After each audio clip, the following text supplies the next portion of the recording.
By the time Kevin Durant arrived, the NBA thought it had seen everything. 7-foot giants who dominated the paint, explosive guards who could break down any defense, dominant wings who controlled the game from the perimeter. The league believed players had limits, physical, tactical, and predictable limits. Kevin Durant shattered that belief before anyone truly understood what he was. From the moment Durant stepped onto an NBA floor in 2007, there was confusion. He was too tall to move like that. Too thin to score that easily. Too smooth to be guarded by anyone his size. Defenders were caught in a constant state of uncertainty. Do you crowd him and risk him blowing by you? Do you back off and give him an open jumper? The result was almost always the same, the ball slipping effortlessly through the net. At the University of Texas, Durant had already flashed the warning signs. He was a freshman, dominating grown men. He wasn't just a scorer who relied on raw power or blinding speed. His game was built on something different: unparalleled touch, perfect timing, and the ability to convert from impossible angles. When the Seattle Supersonics drafted him second overall, the league saw a scorer. What it didn't see was a blueprint for the future of the sport. Durant didn't fit into the traditional positions the NBA was built around. He wasn't a classic small forward, and he certainly wasn't a power forward. He wasn't a shooting guard either. He was something entirely new, a perimeter scorer's skill set trapped in a center's body, and the league had absolutely no answer prepared for him. In Oklahoma City, Durant evolved into an unstoppable force right before our eyes. He wasn't a secret weapon. He was a known threat that no one could neutralize. 4 scoring titles in 5 years. An MVP season where he averaged over 32 points per game. Night after night, opponents threw everything they had at him. They sent double teams. They'd put their longest, most athletic defenders on him.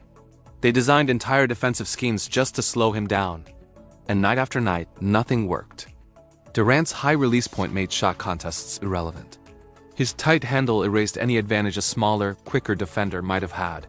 His patience and composure nullified defensive pressure. What made Kevin Durant truly dangerous wasn't just his ability to score, it was how effortless he made it look. There was no wasted movement, no dramatic flair. Just pure cold efficiency. He didn't overpower the game. He slipped right through its cracks. Yet, even as he dominated, expectations followed him like a shadow. In the NBA, individual greatness is never enough without the ultimate validation: a championship. Every playoff loss, every missed opportunity, began to reshape the narrative around him. He wasn't seen as a failure, but his legacy was trailed by a persistent question mark. Could he lead a team all the way? When he joined the Golden State Warriors, the NBA wasn't just unprepared, it was completely exposed. A team already historic for its revolutionary spacing and ball movement added the single most unguardable scorer on the planet. The result felt less like a competition and more like an inevitability. Defensive systems collapsed. Matchups became meaningless. Durant didn't just win 2 championships and 2 finals MVPs, he redefined what it meant to be a certainty in the world of sports. The criticism was immediate and loud. It was too easy, the team was too stacked. He took the safe way out. But beneath all that noise was an uncomfortable truth for the rest of the league. The NBA itself had created the conditions for a player like Durant to thrive. The rules promoting freedom of movement, the emphasis on 3-point shooting and spacing it, all paved the way for a 7-footer with a guard's skills. Durant wasn't taking a shortcut.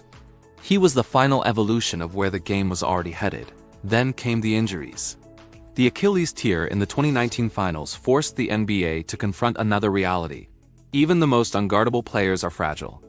It was a devastating blow, one that has ended careers. When Durant returned, many expected a decline. A less explosive, less dominant version of his former self. Instead, he delivered some of the most efficient and brilliant basketball of his entire career. He moved from Brooklyn to Phoenix, changing jerseys but posing the exact same problem for every defender who stood in front of him. Kevin Durant forced the NBA to fundamentally rethink what a superstar could look like.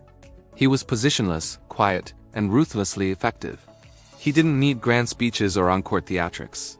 His game spoke for itself, in percentages, in clutch jumpers, and in the exhausted expressions of his opponents. Eventually, the league began to catch up.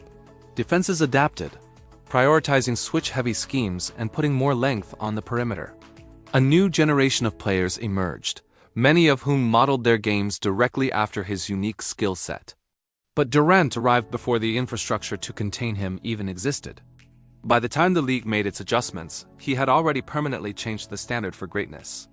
Kevin Durant wasn't just ahead of his time. He exposed the limitations of the time itself. The NBA wasn't ready for him, and by the time it was, the damage had already been done. He didn't just play the game. He changed it forever. Thanks for watching.